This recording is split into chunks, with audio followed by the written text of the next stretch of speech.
So as someone who has been guided by the other side for many years, and as someone who used to drink alcohol every day, I can assure you that the other side has very low tolerance for ingesting toxins. They feel like it takes you away from your inner guidance system, also known as your higher self. Your higher self is the part of your soul that lives on the other side that's directly connected to the divine. So in ingesting toxins, you are actually compromising your connection to your higher self, which then, as a consequence, affects your connection to your free will decisions. So if your head is your free will and you have an angel on this shoulder and a devil on this shoulder influencing you, guess what you just did to the angel? Psst, psst. Now the dark is in charge because of the toxins that you're ingesting. So it's important for people to realize what's happening with them spiritually when they do ingest toxins, because it's more than just a physical response where it's like, oh, I'm hungover today, oh, I'm dehydrated, oh, I have a headache, why do I do that to my body? It's like, no, you don't understand. If you drink alcohol, ingest drugs, whatever, toxins every day, you're living in a fog. You're basically living in a fog, and you've altered yourself spiritually. So the dark is like, yeah, now we got him, right? And meanwhile, the light is like, great, what do we do now? We have to get this person to stop ingesting toxins so that we can reconnect them to their higher self. Because this is also your intuition. So you essentially just cut yourself off from your intuition because the light is desperately trying to get through, but you're cloudy. You're living in a fog. You can't get through because these toxins are negatively affecting you.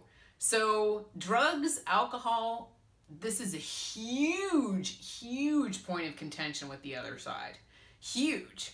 And I'm speaking from personal experience because I can tell you my life is completely different. And that's why I wanted to create this video, so that you guys can know exactly how you're affecting yourself by ingesting toxins.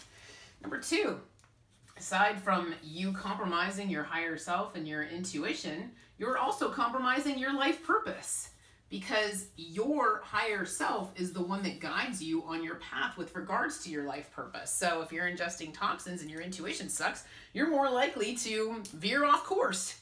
You're more likely to be off path and not be pursuing your life purpose. And then it's also a catch-22, because are you drinking because you haven't chosen to pursue your life purpose? So maybe you have this anxiety going on that you have to calm down because your job is too stressful and you need that glass of wine at the end of the day just to bring you down a notch. I did. I was stressed out all the time. I needed that large hot sake with my sushi. I needed it.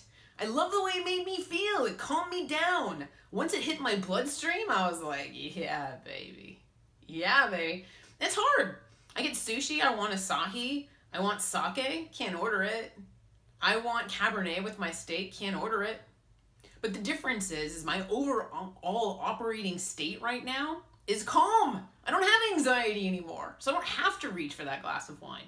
Do I think wine tasting is extremely romantic? Yes. Do I miss it? Yes. Do I miss the socializing behind, going to a bar and drinking? Absolutely, because I have iced tea, but I don't need it anymore. I don't need it. My body doesn't crave it. I don't crave the taste anymore. I don't need it. So that's why if you're pursuing your life purpose, are you calmer? Are you more relaxed to where you don't need that glass of wine at the end of the day? So might be one affecting the other. Just keep that in mind. Number 3, relationships. Are you ingesting toxins to where it's negatively affecting your relationships? Heck yeah. Because guess what? Your partner is in love with someone who's disconnected from their higher self. So your decision-making process and the way you're behaving and treating people in relationships is also skewed because you're not yourself. You are negatively being affected spiritually by the toxins. So it's negatively affecting your relationships naturally. So you're going to have a problem with that as well. So your relationships are going to be compromised. If your partner is perpetually sober and you're not, it's going to annoy them because you're going to be on 2 completely different pages. Another thing is, how many regrets do you have, right? Because if the toxins are affecting your behavior and your decision-making process, are you waking up and checking your phone and realizing that you drunk texted somebody that you didn't mean to?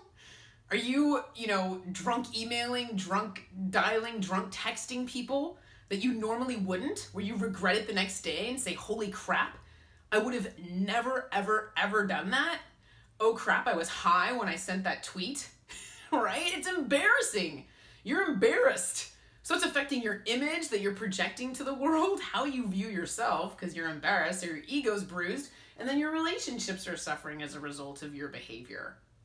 So what are you going to feel if you stop ingesting those toxins? More in control of your life, right? What if you go on a date with somebody and you're both sitting there getting drunk together? Of course you're going to get along with them. You can get along with anyone if you guys are drinking. Are you getting along just as well? Are you connecting just as well when you're sober? Good question, right? So it also like masks a lot of things, disguises our true selves. Liquid courage, right? They call it liquid courage. Well, the other side wants you to have that courage without the toxins. They want you to have that intuition without the toxins. So it's clean. It's clean.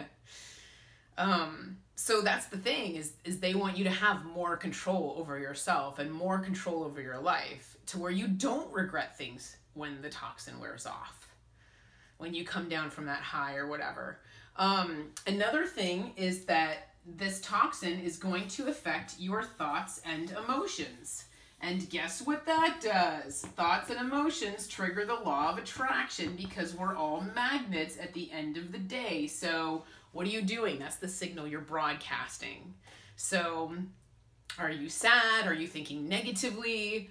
Maybe you're a mean drunk. Maybe you're a sad drunk, whatever.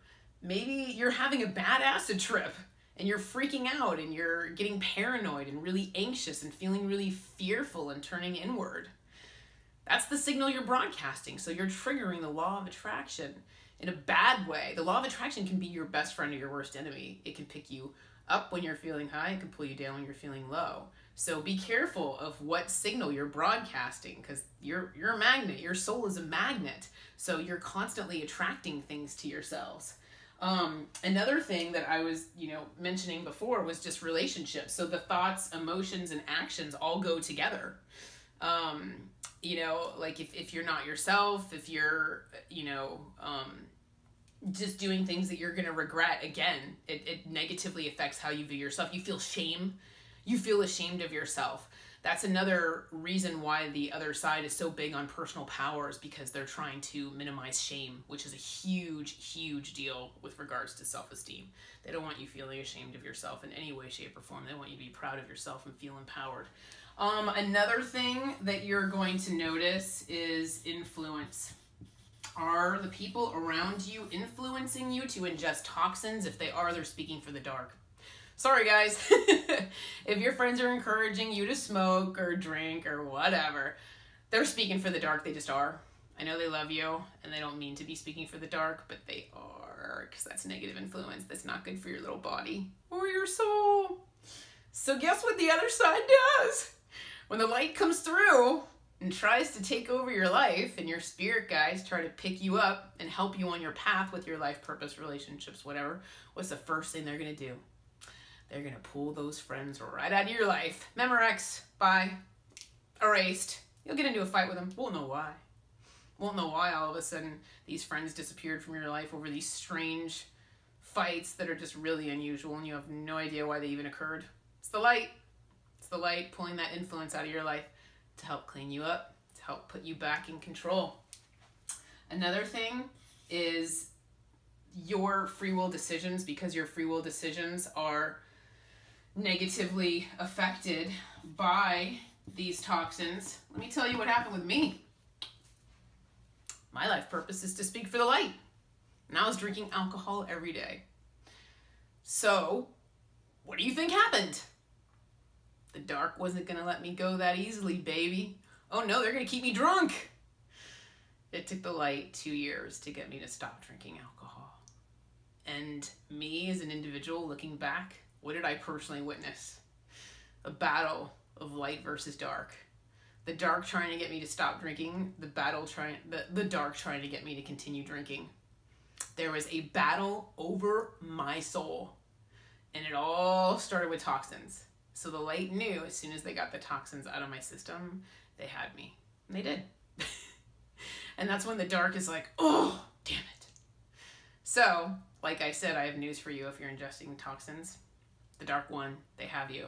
Their influence over you is going to be stronger, especially if you're ingesting toxins every day. If you're just like drinking socially with your friends or whatever, it's like, that's fine. I wasn't doing that, you guys. I wasn't doing that. I'm talking about, you know, drinking every day. I never went to rehab. You know, I don't know. My friends don't call me an alcoholic. They call me an alcohol dependent. But ask your friends who went to rehab and got clean. Ask them. How are they different now? I'm sure they have a long list of ways they're different. They should be proud of themselves. They beat the dark, and the dark is very strong.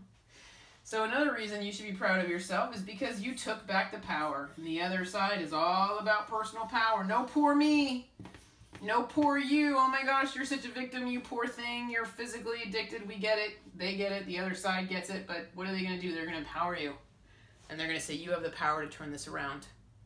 You're not weak. You're not a victim. This isn't something that's happening to you. Yeah, you're physically addicted, but we're going to try to get it so that you're not addicted, and we're going to give you help from other individuals. But at the end of the day, you have to decide to get clean. And then once you decide to get clean, what's the most important thing? Self-discipline. I have a video called Is Self-Discipline the Key to Your Happiness? Self-discipline's really hard, and it sucks, and you're basically forced to kick your own butt. But self-discipline is also extremely important with non-ingesting toxins. I make a decision every day not to drink. I'll go to a steakhouse and people on either side of me will be drinking wine and I'll be like, meow. Because I miss the way it makes me feel. But I don't need it like I used to, so I'm okay. You get used to it. You get momentum behind you. You get used to not drinking, smoking, whatever. I never smoked, but whatever. You get used to it. Then you get used to the feeling where you want to feel healthy. You know, I'm a runner. It's like you want to feel healthy. You want to feel more energized and better. So, yeah, go get a nice fruit smoothie instead. And then last but not least, they're going to be there for you. So they definitely want you to ask for help and invite spirit in. Because what you're doing is you're embracing your truth and you're saying, okay, spirit guides, okay, God, okay, universe, I'm embracing my truth that I'm addicted to this toxin, but I'm going to need some help. I can't do this by myself. I'm going to need some help. So if you guys can please help me with self-discipline, give me the strength, give me the power, give me the courage and the self-discipline to beat this addiction. Help me. They will. That's their specialty. That's what they're there for. You align yourself with the truth and the light. It's their problem to help you pursue that, to embrace that truth and pursue it. It's their job. That's why they're there. So don't be afraid to invite spirit in and to ask for help. Ask your friends to pray for you. People praying for each other is huge. It has a big effect. It really does. So ask your friends and family to pray for you. You know, you pray for yourself. You can do it. I have faith and confidence in you. If I can do it, you can do it. And what are you doing? You are strengthening your connection to your higher self in the process, your inner angel, and your precious, precious internal guidance system, which is extremely invaluable in maneuvering the twists and turns of everyday life. And in the meantime, take care and be well. Thank you.